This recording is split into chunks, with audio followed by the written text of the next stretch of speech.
मी स्वतः पुढारी न्यूजचा संपादक म्हणून मी स्वतः देतो। मी आज आंदोलनाच्या ठिकाणी जाऊन आलेलो आहे। आंदोलन अतिशय शिस्तीत चाललेलं आहे।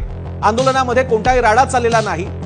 जे कार्यकर्ते आजूबाजूला दिसतायत ते इतक्या मोठ्या संख्येने आहे की त्याच्यामुळे लोकांना वाटू शकतं केवढीही गर्दी आहे, पण त्याचं कारणच आंदोलनाचं ठिकाण आहे। उद्या जर का दसरा मेळाव्यातले शिवसैनिक एका क्षणात दादरला पसरले तर जे वातावरण बघायला मिळेल ते वातावरण तिथे बघायला मिळते। तिसरी गोष्ट म्हणजे ग्रामीण भागातून कधी नव्हे तो मुंबईत आलेला आहे, त्यांना तुमच्या मुंबईशी काही देणं घेणं नाहीये, त्यांना त्यांच्या आरक्षणाशी देणं घेणं आहे। 1, 2, 3 दिवस काय आले तर लगेच आम्हा सगळ्यांना केवढी मुंबईला भेटीला धरलं, काय त्रास झालाय आम्हा सगळ्यांना। ही मंडळी तीच आहेत की जी मुंबईमधल्या आपल्या सगळ्यांच्या घराला अन्नधान्यानं भरतात, जिकडून आपला सगळा कच्चा माल येतो, जिकडून आपल्यासाठीचा वर्कफोर्स येतो, तोच हा वर्ग आहे, तो आपल्याकडे आलेला आहे। त्याच्या बाबतीत आपण बोलतोय याची आपण सगळ्यांनी जाणीव ठेवायला पाहिजे।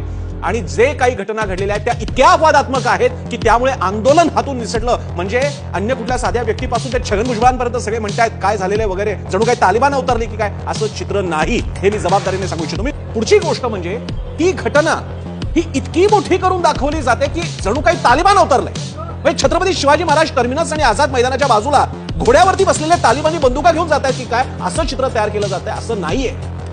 तिकडे आजही रेल्वे वगैरे व्यवस्था सुरू आहे, जेवढा ताण यायचा तेवढा आलेला तेवढा येत नाही का आपल्याकडे? यापुढे आपले कार्यक्रम झाले नाहीत का? आझाद जेव्हा दिल्लीच्या जंतर मंतरवरती अण्णाद्रेंचं आंदोलन सुरू होतं तेव्हा नव्हता का ताण आला त्यांच्यावरती? सगळ्यांनी कव्हर केलं, त्याचे पण अनुभव आहेत। ही मंडळी त्यांच्या गरजांसाठी आलेले आहेत, तर ते पण आले नसते, त्यांचं काही म्हणणं नाही, त्या मांडणीसाठी ते आलेले आहेत आणि ते मुंबईत नाही येणार तर कुठे येणार? याच्याद्वारे त्यांनी आपला हक्क दाखवलेला आहे की आमची